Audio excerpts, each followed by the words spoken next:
সুপ্রিয় দর্শক আসসালামু আলাইকুম। নতুন আরও একটি ভিডিওতে আপনাদের সবাইকে আমন্ত্রণ জানাচ্ছি।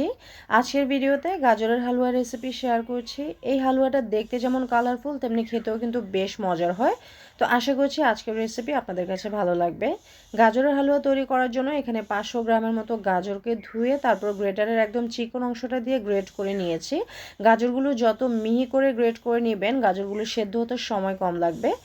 তো হালুয়াটা তৈরি করার জন্য একটা প্যানে দিয়ে দিচ্ছি 1 টেবিল চামচ পরিমাণ ঘি। ঘিটা একটু গরম হয়ে গেলে এখানে দিয়ে দিব 3-4টে এলাচ। এলাচের মুখটা হালকা একটু ফাটিয়ে দিয়েছি যেন সুন্দর একটা ফ্লেভার বের হয়।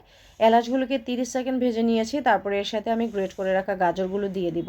আর এই গাজরগুলোকে এখন ঘিয়ের সাথে বেশ কিছু সময় ভেজে নিতে হবে। এতে করে গাজরের যে একটা কাঁচা গন্ধ থাকে সেটা চলে যাবে এবং হালুয়া থেকে খুবই সুন্দর একটা ফ্লেভার বের হবে।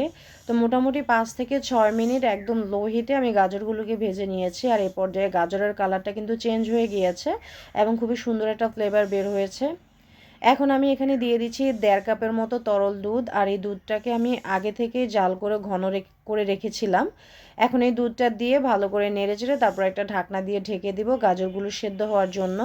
একটা ঢাকনা দিয়ে ঢেকে মোটামুটি 8 থেকে 10 মিনিট মিডিয়াম টু হাই হিটে জাল করে নিব। 8 থেকে 10 মিনিট জাল করার পরে গাজরগুলো কিন্তু পুরোপুরি সেদ্ধ হয়ে গিয়েছে। আর এখানে খুবই সামান্য পরিমাণে দুধ অবশিষ্ট আছে, তাই এখানে 1.5 কাপের চেয়ে বেশি দুধ দেওয়ার দরকার নেই। তো আমি আরও একটু জাল করে তারপর অবশিষ্ট দুধটা শুকিয়ে নিচ্ছি। আর এর সাথে দিয়ে দিব 1/4 কাপ পরিমাণ চিনি। যেহেতু গাজরের একটা নিজস্ব মিষ্টতা আছে সেজন্য আমি এখানে চিনির পরিমাণটা কমই দিয়েছি।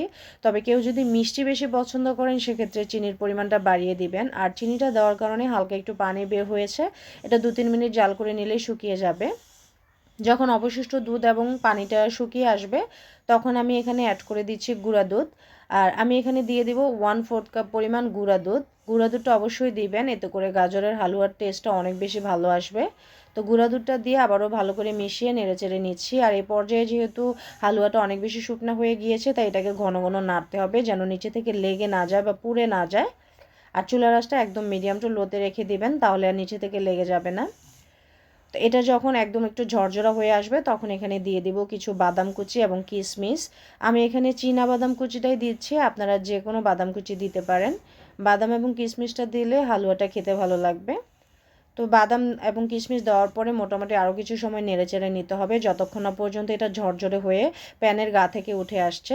তো এই পর্যায়ে কিন্তু আমার হালুয়ার কালারটা দেখুন অনেক বেশি সুন্দর এসেছে আর এটা প্যানের গা থেকে উঠে আসছে। তো বুঝতে হবে যে হালুয়াটা এখন হয়ে গিয়েছে, এটা যেহেতু প্যানের গা থেকে উঠে আসছে আর ঝরঝরা হয়ে গিয়েছে। এখন আমি চুলাটা বন্ধ করে দিচ্ছি আর গরম গরম সার্ভ করে নিব।